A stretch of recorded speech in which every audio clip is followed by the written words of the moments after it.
At 3:47 a.m. Eastern Time, while the world slept and markets were closed, a single file detonated inside the most protected corner of global finance. Not a rumor, not a chart, not another anonymous thread screaming silver squeeze into the void. A spreadsheet, 12 columns, 8,123 rows. The kind of document that doesn't exist unless a system is already rotten enough to need it. The kind of document that isn't made for customers or regulators or the public, but for an executive committee that needs to know exactly how exposed they really are. The subject line said, "Confidential, eyes only," dated January 14th, 2026. And by sunrise on Saturday, January 17th, that file had escaped the vault and found its way into the hands of traders, a journalist, and a regulatory contact at the Bank of England. The problem isn't that it leaked. The problem is what it proves. Because when you add up the numbers inside that sheet, you don't get a warning. You get a confession. The first total is the one that makes your stomach drop. Claimed ounces, 61.8 billion. Not estimated, not modeled, not industry-wide projections. Claimed, account by account. Then you scroll to the column that matters more than any press release, any custodian statement, any glossy PDF designed to reassure investors that everything is under control. Allocated ounces, 14.3 million. 14.3 million. That is the metal with serial numbers, segregated, identified, not available for lending, not available for collateral games, not available for accounting tricks. 61.8 billion claimed, 14.3 million allocated. Those are not two versions of reality. They are one reality, broken in half. And when those two totals collide, a new ratio is born, one that turns every previous silver conspiracy into a conservative understatement. Over 4,000 paper claims for every ounce that can actually be delivered. A leverage structure so violent it doesn't merely distort prices, it erases them. Now put a dollar sign on it. At roughly $89.70 per ounce, those paper claims represent about $15.3 trillion in obligations, $15.3 trillion in promises, backed by less than $4 billion in deliverable metal. That is the moment you stop calling it a market and start calling it what it behaves like. A fractional reserve system posing as a vault. A decades-old architecture built on one quiet assumption, that the people holding silver on paper would never ask to touch it. The spreadsheet doesn't just suggest that assumption might fail. It shows you the exact second it becomes suicidal. This is the death bag. The moment the bag opens, the air changes. Because from this point forward, the reset isn't if, it's math. The document points to HSBC, one of the 6 major clearing members running silver through the London system. It's not a random bank. It's a hub, a choke point, a custodian. And inside London, where the real game has always been played, HSBC's vault is viewed like a fortress. The public story is simple. Hundreds of millions of ounces stored for ETFs, institutions, sovereign money, private clients. A narrative of scale and stability. But spreadsheets don't care about narratives. They care about categories. Allocated versus unallocated, metal owned versus metal promised. And the spreadsheet says something almost nobody wants to say out loud. The majority of what the world thinks is silver in London is not a pile of bars waiting for delivery.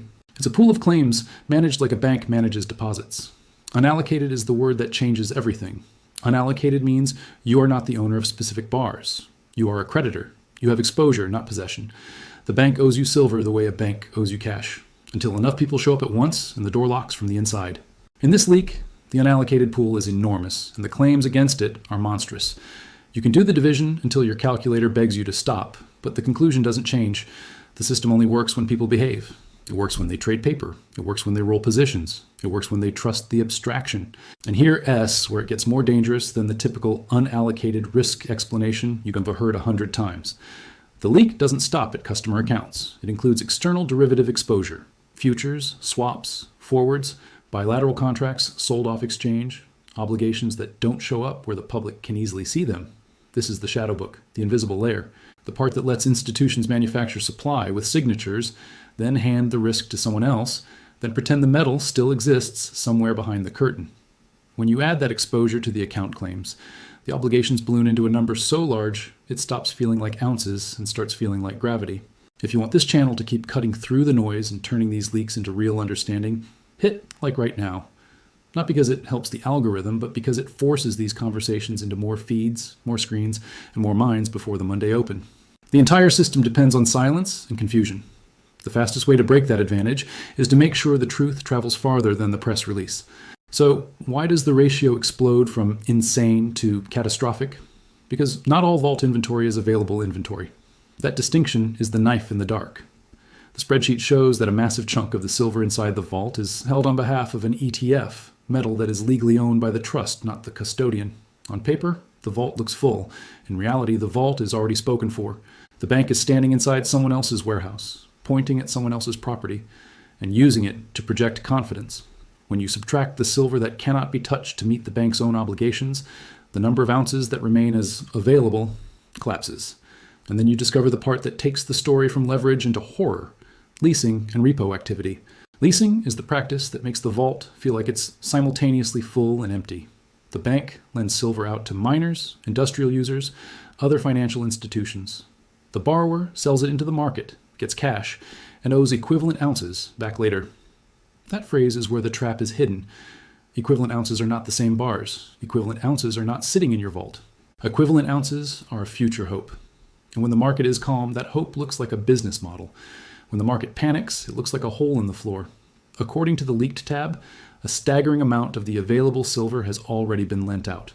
Which means the true deliverable inventory, the silver actually sitting there, not already pledged, not already leased, not already someone else's legal property, is a thin strip of reality beneath an avalanche of promises.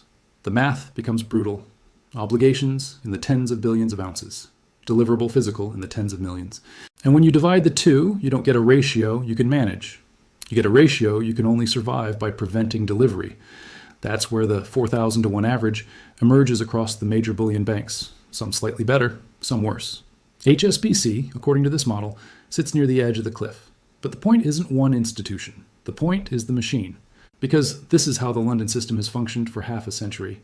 It's a clearing mechanism built on confidence and compliance. It's not designed to deliver to everyone.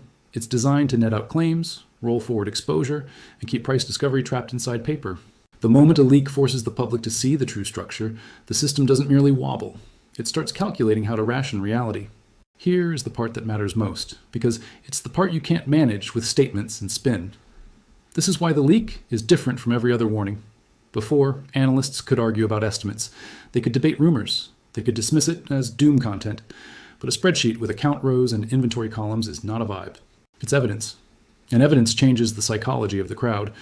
The moment enough people believe their paper claim may not be honored, they do the one thing the system cannot survive. They attempt to convert. They demand allocation. They request withdrawal. They swap paper for physical. Even if only a small percentage does it, the percentage doesn't need to be large.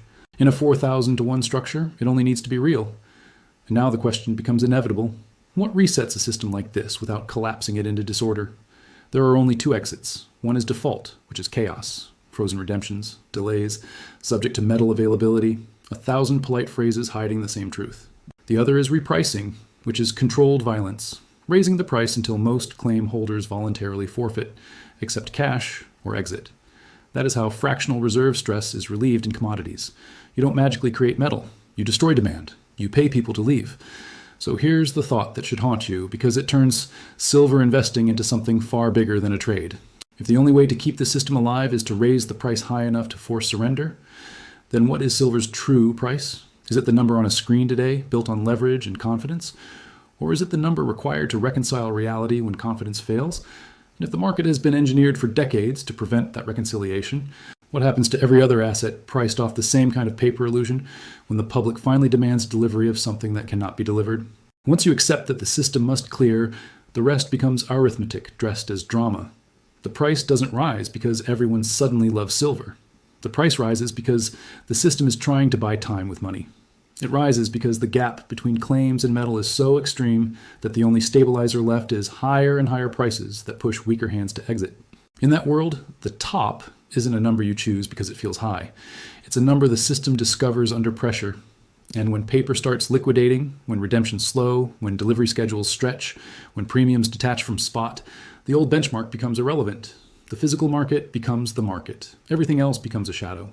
The leak accelerates the timeline because it removes doubt. It weaponizes certainty. When traders and funds see a documented leverage structure, they don't wait for the Monday headlines to confirm it. They front-run it. They buy what cannot be printed.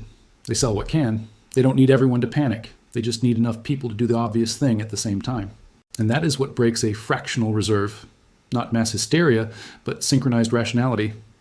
This is why the idea of a mathematical silver reset isn't a fantasy. It's the only way a system like this resolves without total reputational collapse. Whether the clearing number is 400, 500, 700, or higher, the direction is dictated by the imbalance itself. $15 trillion in claims pressing against a few billion in metal is not a stable configuration. It's a compressed spring. The spreadsheet is the hand that slipped and let the spring start moving. And what does it mean for the person watching this right now? It means your risk is not silver volatility. Your risk is counterparty exposure. It means owning silver is no longer a vague phrase you can use interchangeably across ETFs, unallocated accounts, derivatives, and physical bars. Those are different universes with different laws. In the universe of paper, you are protected until you are not, and then you discover protection was a word, not a vault. In the universe of physical, you don't need permission to exist. You don't need a redemption window. You don't need a custodian statement. You have the thing itself. This leak is the kind of event that markets spend years trying to forget, even as they are forced to reprice around it, because once a system is seen, it cannot be unseen. And if the 4,000 to 1 reality is now public knowledge, then the era of trust us pricing ends the moment delivery demand rises above the microscopic threshold required to break it. That is the entire story in one sentence. A market built on the assumption that nobody will ask for metal cannot survive a world where people finally do. The death bag is open. The spreadsheet exists. The ratio is documented. And from here, the reset isn't a prophecy. It's the mathematical consequence of paper claims colliding with physical limits. Not because someone wants it to happen, but because there is no other way for reality to reconcile the lie.